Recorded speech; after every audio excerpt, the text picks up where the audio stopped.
I think that the specific question, though, was when will parents become or be held accountable to the same level as teachers for their children's education?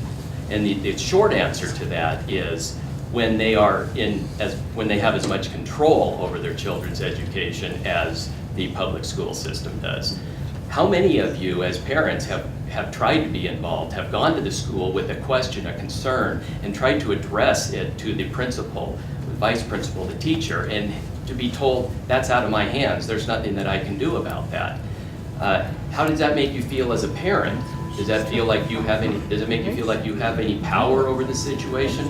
It's this constant increase of government paternalism that erodes our personal responsibility. You know, John's exactly right. Parents do need to be responsible, but the only way that we are going to make them or cause them, give them the incentive to become more responsible is if we have the government back off and put more choice in the parents. Let them decide and have more control about the education of their children.